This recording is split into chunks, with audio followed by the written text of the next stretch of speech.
The executive editor of Fox News is in trouble today for an editorial attacking the US Winter Olympics team.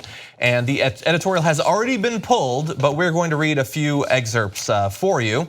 He said this: unless it's changed overnight, the motto of the Olympics since 1894 has been faster, higher, strong. It appears the US Olympic Committee would like to change that to darker, gayer, different. If your goal is to win medals, that won't work. A USOC official was quoted this week expressing pride, what else, about taking the most diverse US squad ever to the Winter Olympics. That was followed by a frankly embarrassing laundry list of how many African American, Asians, and openly gay athletes are on this year's US team. No sport that we are aware of awards points or medals for skin color or sexual orientation. Insisting that sports bow to political correctness by assigning teams quotas for race, religion, or sexuality is like saying that professional basketball goals would be worth 4 points if achieved by a minority in that sport, white guys for instance, instead of the 2 or 3 points awarded to black players who make up 81% of the NBA. Any plans to fix that disparity? Didn't think so. Interesting that that's the disparity he thought of. And so he's mad that we shouldn't be bowing to these quotas. Is he saying that there are quotas? No. Does he have evidence that he's presenting that there are quotas? No. But they're proud that we have a diverse representative group of Olympians, and that is enough for him at this point to imply that the entire thing is suspect, because how dare we have out of the closet gays serving on the Olympics? Okay, so this guy is a very important person at Fox News. He helped Roger Ailes set up Fox News. He's been there for a long time. He's the executive editor and executive vice president of Fox News. Now, after the controversy, somebody from Fox News is like, well, I mean, he's not involved in the day-to-day news-making decisions. By the way, that's not remotely true. Another person inside the building said, yes, he is. Okay, and I've seen the internal memos that were leaked from Fox News. John Moody's all over them. He is intimately involved, and since Ailes has left, and now of course Ailes has passed away, but he's one of the most important guys in the building. And so part of the reason that they put up the editorial without checking with others is because he was so senior that they're like, who's gonna question John Moody? So they just printed it. So now, when I saw it, the headline, I was like, okay, but let me read the whole thing. Now it sounds terrible, and I'm sure that it's going to be, he's gonna have these, a biased, ridiculous way of interpreting the facts, but let me read his facts first. And then he didn't have any facts. I was like, no, you're kidding. You wrote this article about how you think that it is by definition biased to have darker athletes, let alone gayer, because you think so? I thought that he would have, like, I know that he wasn't gonna have, well, we had a downhill skier who is white, who had a quicker time than the black skier, but they eliminated him anyway. Like, that's inconceivable. We go based purely on the time, right? Okay, but I know that he can't do that, and I knew that, but I thought he might go with an argument of, well, like figure skaters, it's judging, and let me show you white athletes who scored higher in earlier rounds, but when they got to the, where they were gonna make the decisions, they had the they had the gay figure skaters, which they have to discriminate in favor of to find them. Anyway, so somehow their scores became more inflated. No, he didn't even bother. He's got nothing. He has no evidence, no facts, no nothing. So that leads to several different things. One is, look at the assumption he makes. The assumption is, if things were fair, well, obviously the whites would get in. If things were fair, obviously the straight people would get in. It is assumed that people in my category are the ones who should have the spots. And if you gave it to the gay athlete or you gave it to the black athlete, you must have cheated to give it to him. Yeah. I mean, most of the sports are simply who went faster, right? So that assumption is amazing. And by the way, it's not about John Moody. So he's a very pivotal character at Fox News. And yes, Fox News apparently sets the agenda for the president and for the country, God help us.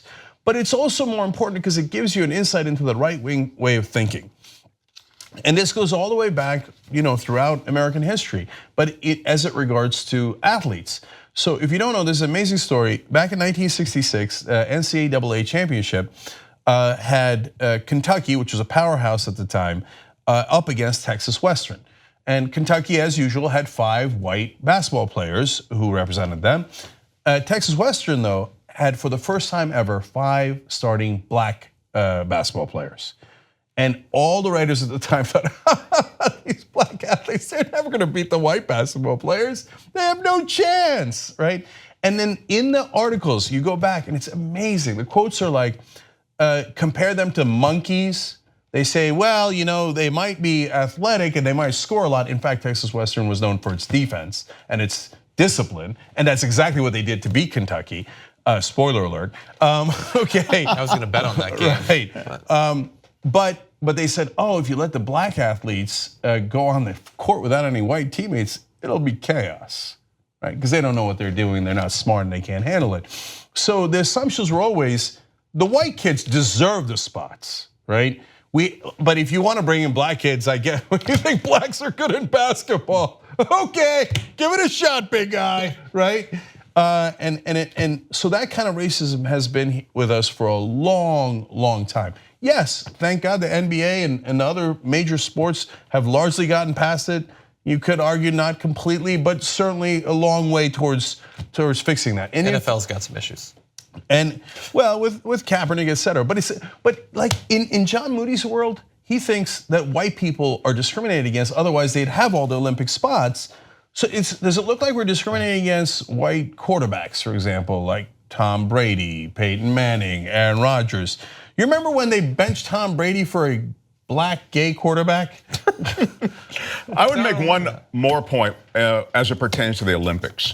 To become an Olympic athlete, you have to sacrifice so much of your life. You have to achieve at such a high level. No one's giving you a break for race or orientation of any kind. In fact, you may have to swim upstream against a lot of prejudices of the sort that Cenk's been mentioning. I mean, you can think about back in Major League Baseball to Jackie Robinson and Hank Aaron, these guys, just to participate in the sport of baseball, Jackie Robinson had to make it through this gauntlet of racism. And to break the home run record, Hank Aaron, who was obviously a black ball player who broke the home run record. He had death threats against him and all those. So you're having to achieve, is my point, through this headwind of racism and all the other sorts of prejudice that kick in when you're gay, et cetera. And then you're going to become an Olympic athlete. As Cenk says, most of it's done on time and basic performance that is quite measurable.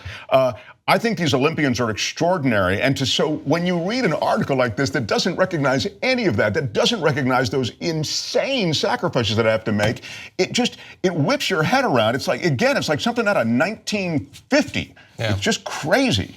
Or 1936.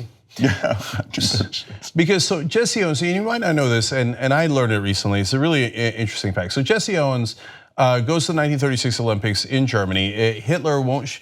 In fact, not only did Hitler not shake his hand, he wouldn't shake any of the athletes' hands because the Olympic Committee told him you either shake all the gold medal winners' hands or none of them. And so he stayed home because Jesse Owens won 4 gold medals. But what you might not know is when he came back here, even FDR wouldn't let him in the White House, and he said that he didn't want to be seen as soft on the Negro issue. So he didn't let any of the 18 black Olympians go to the White House. And then they asked Jesse Owens to go on a publicity tour for the Olympic Committee, and he said, sorry, I'm not gonna do that, given how you guys have treated me. You know what Jesse Owens did the rest of his life? He became a janitor and then a gas attendant. That's how we treated Jesse Owens. Forget how the Nazis treated him, that's how we treated him, okay? And so now to Jackie Robinson, he actually does mention it, right? John Moody does in this article. So give him credit for, saying, look, Jackie Robinson was good, he broke the color barrier, that's a good thing. Okay, so he does the obligatory thing. But then he says, now remember, you should be like Jackie Robinson. And he quotes Robinson as saying, don't complain, work harder.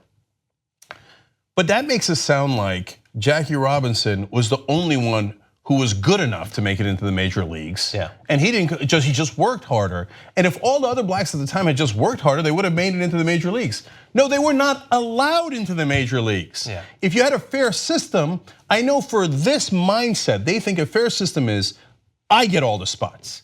My people, the people that are like me get all the spots, you get nothing. And if we allow you to take one spot, you should thank me. If we had no discrimination back then, I don't know what percentage of the league would have been black, half the league, a third of the league, a quarter of the league, but it wouldn't have been one person. That's a preposterous argument. Yeah. And then finally, the great irony that I'm sure it never occurred to him at all is, here he is saying, well, why don't white people and gay people have all the spots? Well, don't complain, work harder. And in this case, there is no discrimination. They can get all the spots they want. They just have to be faster and stronger. But instead of doing that, what does John Moody do? He complains. Yeah. If you become a member of the Young Turks, you'll be saying, you know, I'm like a smart person. So do it right now, tytnetwork.com/join. Get the whole Young Turks show every day.